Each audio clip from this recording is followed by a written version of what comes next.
असलामुअलैकुम crime update में लियाकत तुसीं वेख रहे हो मेरे यूट्यूब चैनल। गुज़िश्ता रोज़ इस्लामाबाद सरहद यूनीवर्सिटी विच बड़ा अफसोसनाक वाक़या है। PhD डॉक्टर जदून खान इन्हां दी हिमायत दे विच तलबा एहतजाज कर रहे हैं। HR डॉक्टर आइना उत्थों गुजर रही हैं कि उन्होंने नारेबाजी शुरू कर दी। बाद दे विच उन्हां डॉक्टर आइना ने 15 ते कॉल की, पुलिस आई और बाद दे विच इन्हां दे हसबैंड ही आ गए जिहड़े कर्नल आए हाजिर सर्विस। उत्थे हाथापाई शुरू हो गई, फायरिंग हुई। बाद दे विच पुलिस ने इन्हां तालबा दे खिलाफ की कार्रवाई की, कितनियां गिरफ्तारियां हो चुकियां ने, ओवरऑल इस वाक़े के बारे डिस्कस करांगे। साडे इस चैनल सबसक्राइब करो, बैल आइकन बटन प्रेस करो, कमेंट दे विच इज़हार ख्याल लाजमी करना। जी दोस्तों, ये अफसोसनाक वाक़या इस्लामाबाद सरहद यूनीवर्सिटी दे विच होया है। PhD डॉक्टर जिन्हां दी जगह ते HR मैडम आइना नूं लाया गया, लेकिन ये तालबा जिहड़े हैं सरापा एहतजाज हैं कि ये कहंदे सी कि डॉक्टर जदून खान साहब ही ठीक हैं उस जगह ते। इन्हां दे कोल डिग्री है। ओवरऑल हैड ऑफ प्रिंसीपल जिहड़े ने इस सरहद यूनीवर्सिटी दे, उन्होंने ये तकरीबन 3-4 दिन तो इन्हां दे आपस से जिहड़ा ना रौला पिया होया सी। ज़राए दे मुताबिक ये जिहड़ा इशू चल रहा सी तकरीबन 3-4 दिन तो चल रहा सी। बाद दे विच हैड ऑफ सरहद यूनीवर्सिटी दे जिहड़े प्रिंसीपल ने इन्होंने इसनूं रफा दफा किया, लेकिन डॉक्टर जदून साहब डॉक्टर आइना के कमरे दे विच गए ने, उत्थे बदतमीजी वगैरह की। डॉक्टर आइना और डॉक्टर जदून खान की टसल 3-4 दिन तो चल रही और PhD डॉक्टर जदून खान इन्हां दे नाल जिहड़े तालबा है ना उन्होंने एहतजाज करना शुरू कर दिता और यानी कि यूनीवर्सिटी का माहौल खराब करना शुरू कर दिता। गुज़िश्ता रोज़ एहतजाज कर रहे हैं कि HR मैडम आइना उत्थों गुजर रही हैं, उन्होंने उन्होंने मना किया कि एहतजाज ख़त्म करो, लेकिन उन्होंने उन्होंने नाल PhD डॉक्टर जदून साहब भी मौजूद हैं। उत्थे उन्होंने फिर नारेबाजी शोर शराबा शुरू किया। फिर डॉक्टर आइना ने 15 ते कॉल की, भारी नफरी दे नाल पुलिस आ गई। पुलिस ने इस एहतजाज नूं ख़त्म करने की कोशिश की, लेकिन कुछ जिहड़े शरपसंद स्टूडेंट हैं इन्होंने उसनूं होर तूल दिता और नारेबाजी हल्लड़बाजी शुरू कर दी।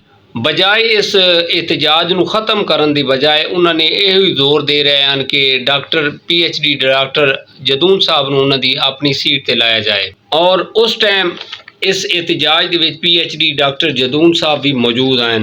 ये एहतजाज जिहड़ा एक ग्रुपबंदी समझ लो, जो भी है स्टूडेंट जिहड़े हैं वो सारे इतफाक राय एक साइड ते हैं और वो PhD डॉक्टर जदून खान की हिमायत दे विच हैं। ज़राए दे मुताबिक उस टाइम डॉक्टर आइना ने अपनी हमशीरा नूं कॉल की थी पेशावर कि ये जिहड़े स्टूडेंट हैं वो एहतजाज कर रहे हैं, मेरे खिलाफ एहतजाज कर रहे हैं और जिहड़ा मेरा मुखालिफ है डॉक्टर जदून जी की जगह ते मैनूं लाया गया है, वो दोबारा बहाली कराना चाहते हैं कि उन्होंने दोबारा उसी सीट ते HR बनाया जाए। राय के मुताबिक डॉक्टर आइना के हसबैंड हाजिर कर्नल असफंद यार साहब उस टाइम अपने ऑफिस जा रहे हैं कि उन्होंने इत्थे यूनीवर्सिटी आ गए।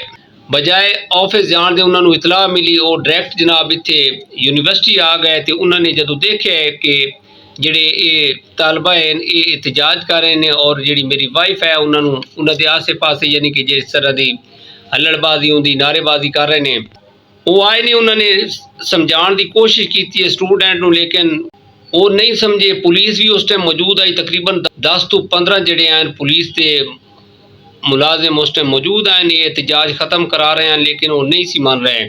और उस टाइम कर्नल असफंद नाल भी उन्होंने मुँहमारी हुई और मुँहमारी जिहड़ी है वो हाथापाई तक आ गई। कर्नल असफंद यार साहब अपनी वर्दी दे विच आए, उन्होंने वर्दी नूं उन्होंने हथ पाया, किसी ने उन्होंने किसी दे कोल पै सी, उन्होंने वो मारिया, यानी कि पिछू कर्नल साहब नूं पकड़िया, हाथापाई हुई और डिफेंड करेंदे होया कर्नल साहब ने हवाई फायरिंग की। और बाद दे विच उन्होंने इस यानी कि जिहड़ा झपटे ने जिहड़े तालबा झपटे ने उन्होंने उत्ते हाथ उठाया है। कर्नल साहब ने हवाई फायरिंग की है, तालबा जिहड़े ने वो फरार होने कामयाब हो गए। बाद दे विच पुलिस भी हरकत विच आ गई।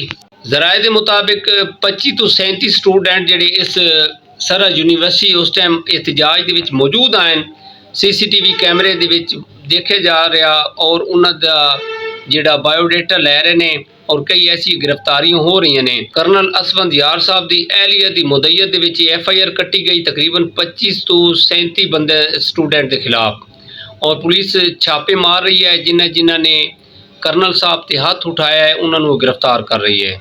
ਔਰ ਦੇਖਦੇ ਹਾਂ ਕਿ ਅੱਗੇ ਜਾ ਕੇ ਕੀ ਕਾਰਵਾਈ ਹੁੰਦੀ ਹੈ ਇਹਨਾਂ ਸਟੂਡੈਂਟ ਦੇ ਖਿਲਾਫ। ਔਰ ਇਹਨਾਂ ਦਾ ਜਿਹੜਾ ਕੈਰੀਅਰ ਹੈ ਉਹ ਵੀ ਹੁਣ ਖਰਾਬ ਹੋਏਗਾ, ਕਿਉਂਕਿ ਇਹਨਾਂ ਨੇ ਉੱਥੇ ਹੱਲੜਬਾਜ਼ੀ ਕੀਤੀ ਸੀ। ਔਰ ਡਾਕਟਰ ਜਦੂਨ ਖਾਨ ਸਾਹਿਬ ਉਹ ਵੀ ਨਾਮਜ਼ਦ ਹੈ ਇਸ FIR ਦੇ ਵਿੱਚ, ਔਰ ਇਤਲਾਤ ਦੇ ਮੁਤਾबिक ਉਹ ਆਪਣੇ ਇਲਾਕੇ ਫਰਾਰ ਹੋ ਗਏ ਨੇ। ਔਰ ਜਿਸ ਸਟੂਡੈਂਟ ਨੇ ਪਿੱਛੋਂ ਪਾਇਪ ਮਾਰਿਆ ਕਰਨਲ ਸਾਹਿਬ ਨੂੰ, ਉਸ ਨੂੰ ਵੀ ਪੁਲਿਸ ਤਲਾਸ਼ ਕਰ ਰਹੀ ਹੈ। ਇਤਲਾਤ ਦੇ ਮੁਤਾबिक, ਜ਼ਰਾਏ ਦੇ ਮੁਤਾबिक ਕਿ ਕੁਝ ਸਟੂਡੈਂਟ ਜਿਹੜੇ ਨੇ ਉਹ ਗ੍ਰਿਫਤਾਰ ਹੋ ਗਏ ਨੇ, ਔਰ ਜਿਨ੍ਹਾਂ ਨੇ ਹੱਥ ਵਗੈਰਾ ਉਠਾਏ ਨੇ ਉਹਨਾਂ ਨੂੰ ਗ੍ਰਿਫਤਾਰ ਕਰ ਚੁੱਕੀ ਹੈ ਪੁਲਿਸ। ਜੀ ਦੋਸਤੋ, ਇਸੇ ਪੈਗਾਮ ਦੇ ਨਾਲ ਸਾਨੂੰ ਇਜਾਜ਼ਤ ਦਿਓ। ਆਪਣਾ ਢੇਰ ਸਾਰਾ ਖਿਆਲ ਰੱਖਣਾ। ਇਹਨਾਂ ਸਟੂਡੈਂਟਾਂ ਨੇ ਇhtਜਾਜ ਠੀਕ ਹੈ, ਇhtਜਾਜ ਰਾਈਟ ਹੈ, ਲੇਕਿਨ ਇਹਨਾਂ ਨੇ ਜਿਹੜਾ ਹੱਥ ਉਠਾਇਆ ਹੈ ਕਰਨਲ ਸਾਹਿਬ ਤੇ, ਉਹ ਵੀਡੀਓ ਦੇ ਵਿੱਚ ਦੇਖਿਆ ਜਾ ਰਿਹਾ ਹੈ ਕਿ ਹੱਥ ਕੀ ਉਠਾਇਆ ਹੈ, ਉਹਨਾਂ ਨੇ ਪਿੱਛੇ ਮਾਰਿਆ ਹੈ। ਦੇਖਦੇ ਹਾਂ ਇਹਨਾਂ ਨੂੰ ਪੁਲਿਸ ਗ੍ਰਿਫਤਾਰ ਕਰੇਗੀ, ਇਹਨਾਂ ਦੇ ਖਿਲਾਫ ਕੀ ਕਾਰਵਾਈ ਹੋਏਗੀ। ਇਸੇ ਪੈਗਾਮ ਦੇ ਨਾਲ ਸਾਨੂੰ ਇਜਾਜ਼ਤ ਦਿਓ। ਆਪਣਾ ਢੇਰ ਸਾਰਾ ਖਿਆਲ ਰੱਖਣਾ। ਖੁਦਾ ਹਾਫਿਜ਼।